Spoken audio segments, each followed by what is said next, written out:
لم يكن للشيخ عبد الله الهرري أي هوايات تذكر في سجل مرحلة الطفولة، لأنها شبت على العلم لتشيب في عمر 18 مملوءة بتلقي العلوم الشرعية وتعليمها.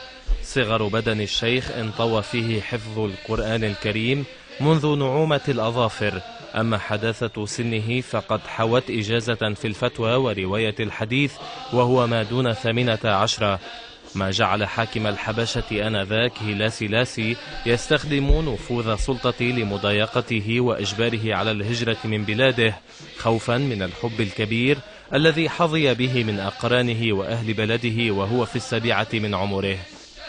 ولد عبد الله الذي اشتهر بالحبشي في مدينة هرر الصومالية الأصل المحتلة من إثيوبيا عام 1910. هو ابن محمد بن يوسف بن عبد الله بن جامع العبدري.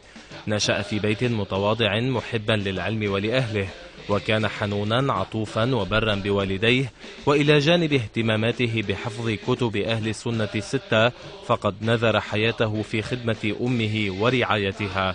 وللشيخ عبد الله ابن اسمه عبد الرحمن، وبنت اسمها فاطمة وتبلغ من العمر 10 سنوات. ويقول الذين التقوا الشيخ عبد الله الهرري إنه كان رجل تواضع وزهد في هذه الدنيا، وإنه كان غير متعلق القلب بزخارفها، فقد قضى نحو 20 سنة في الشام يأكل الخبز واللبن أو الخبز والشاي، ولم يشتري لحما قط شعورا منه مع أبناء محيطه من الفقراء.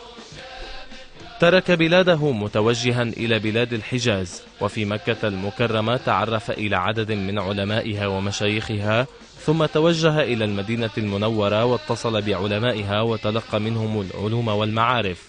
شد عبد الله الرحال إلى بيت المقدس في مطلع العقد 5 من القرن الماضي، ومنه توجه إلى دمشق حتى اشتهر فيها بلقب خليفة الشيخ بدر الدين الحسني وبمحدث الديار الشامية.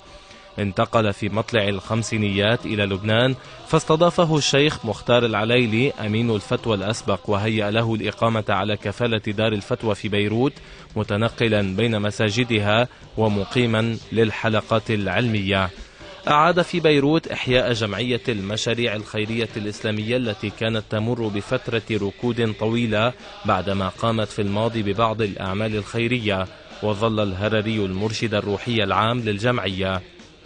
جذب الناس إليه، وخصوصا الشباب الذين وجدوا فيه العالم المربي فالتفوا حوله وتعلقوا به، ومع مرور السنين ازدادت أعداد أتباعه حتى بلغت عشرات الآلاف.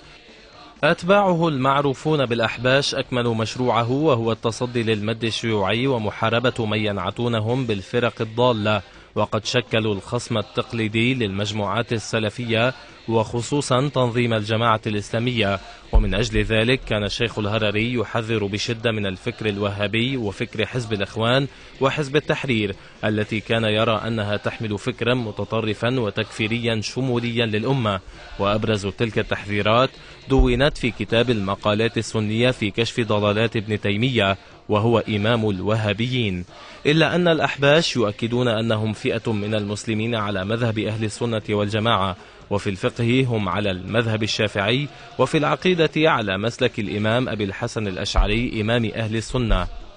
مسجد برج أبي حيدر الذي شهد انطلاقته تشهد على نهاية حياته، ليترك الشيخ القلم والكتاب والمحراب في 2 من أيلول عام 2008 عن عمر قارب 100 عام، وشيع في مدينة بيروت، ودفن قرب المسجد في مقام يقصده الزائرون من المناطق اللبنانية المختلفة ومن بلاد المعمورة.